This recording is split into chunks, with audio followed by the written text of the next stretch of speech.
The safety coordinator of 1995 isn't the safety coordinator of 2026 by no means. The hard hat and clipboard, they're still there, but today the role includes leadership, mental health, technology, analytics, and balancing production measures that seem to really never stop.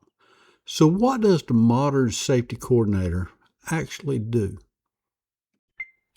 So welcome back to the channel. My name is Tim, and if you're new here, hey, thank you for stopping by. Let's jump right into today's topic.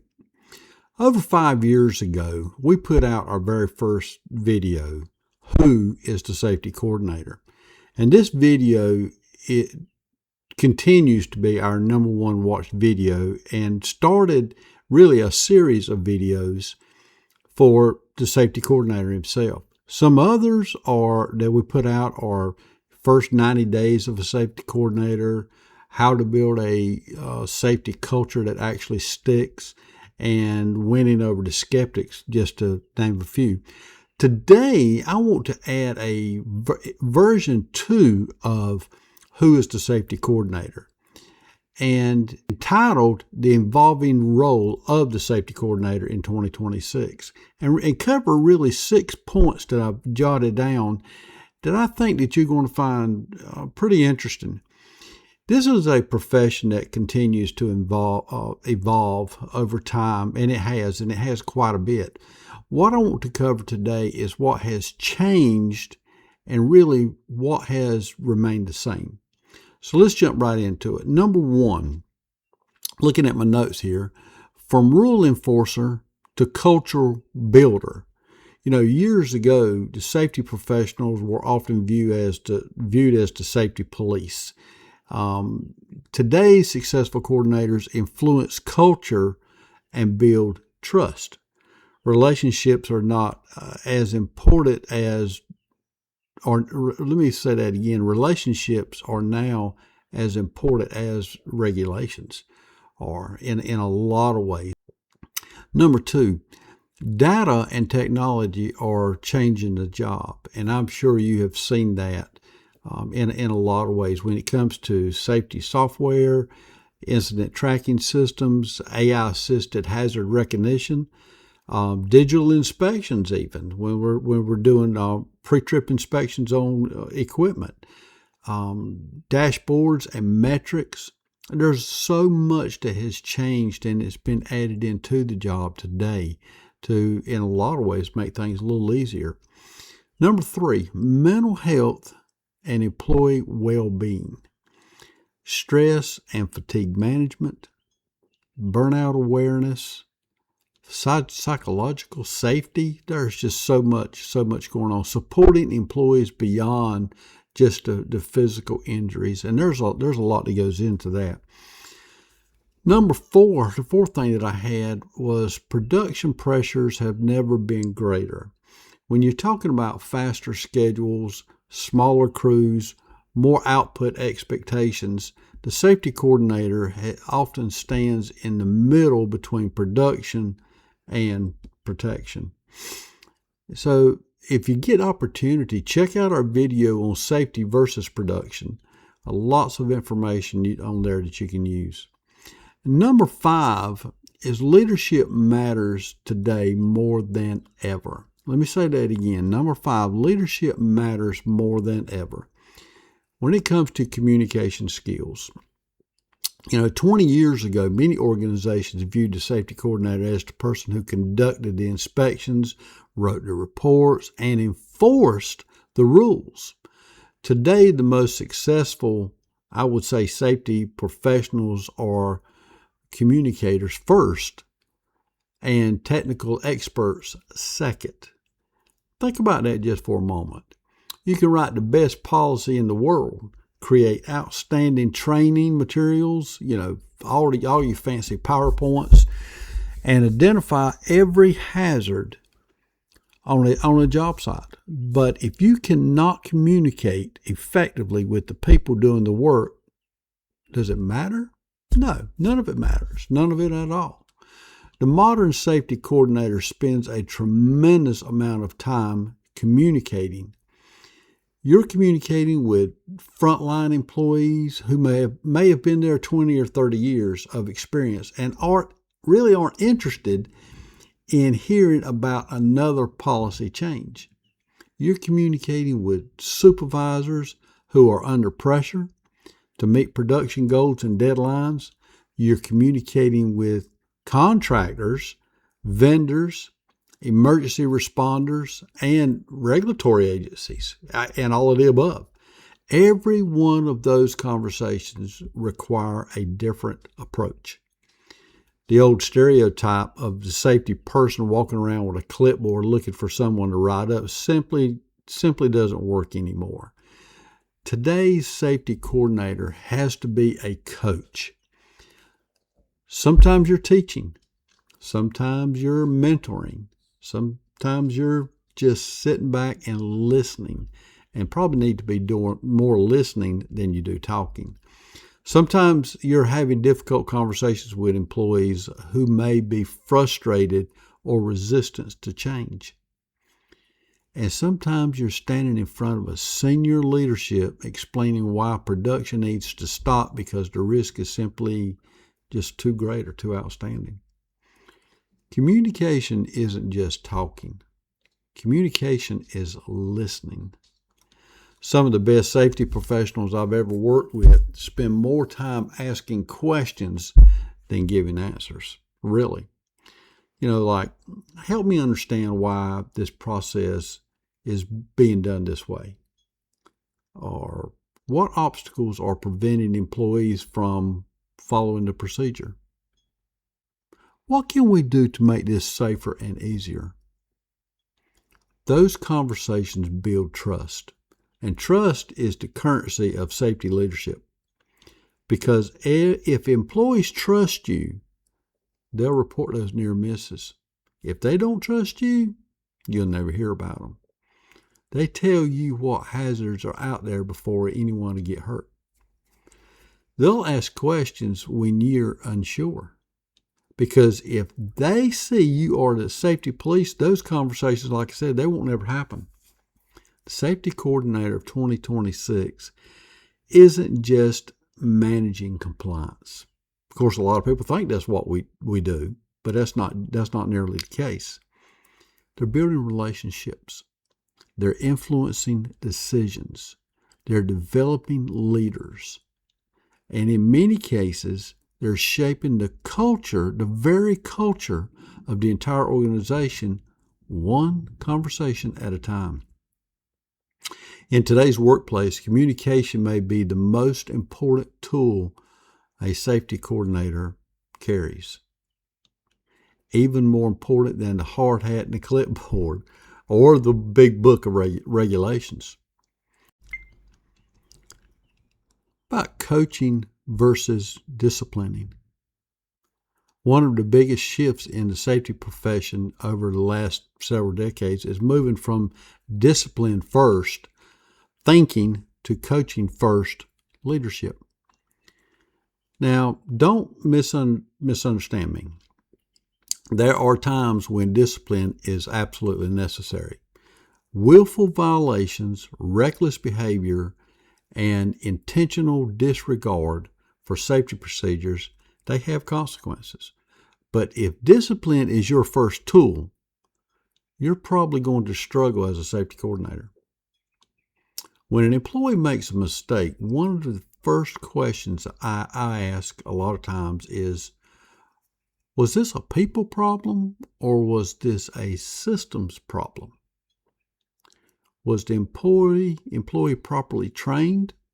Did they have the right tools to do their job? Was the procedure itself realistic? Were they under production pressure? Did supervision create an environment where shortcuts become normal? Many times the issue isn't that employees don't care about safety, not by any stretch of the imagination. It's that the system around them makes it an unsafe choice, the easiest choice. And when it's the easiest choice, there you go. The role of today's safety coordinator is to coach, mentor, and develop people. Coaching creates learning. Coaching creates ownership. Coaching creates long-term behavior change. Discipline alone often creates silence. Employees stop reporting those near misses. They stop asking questions. They stop bringing problems forward. And that's when organizations become dangerous. That's when people start getting hurt. The goal isn't to catch people doing something wrong. The goal is to create an environment where people want to do the right thing. That's leadership. That's culture. And that's where the modern safety coordinator makes the biggest impact. Conflict resolution. If you're a safety coordinator, conflict isn't a possibility, it's a certainty. At some point, you'll disagree with an employee. That's going to happen. You'll disagree with a supervisor. You may even disagree with senior management. Why? Because safety often lives where competing priorities collide. Let me say that again. Because safety often lives where competing priorities collide. Production wants to keep moving. Maintenance wants equipment back online. Operations wants the shipment out the door as quick as possible. The project manager wants the job completed on schedule. And safety is asking difficult questions. Have we identified the hazards? Do employees have they had the proper training? Is the equipment safe to operate? Are we accepting unnecessary risk in doing this job? Those conversations can become uncomfortable very quickly. And the best professionals learn how to manage conflict without creating enemies. You don't make it personal. You focus on the facts. You focus on risk. You focus on solutions. Maybe start saying something like, help me understand how we can accomplish the goal safely together. That small change shifts the conversation from confrontation, if you will, to collaboration, right? Good conflict resolution isn't about winning arguments. It's about finding solutions that protect people while helping the organization to succeed. Because at the end of the day, safety and production aren't opponents. They're partners. The organizations that understand that relationships are usually the organizations with the strongest safety cultures. Influencing supervisors and managers. This may be the single most important leadership skill a safety coordinator can develop.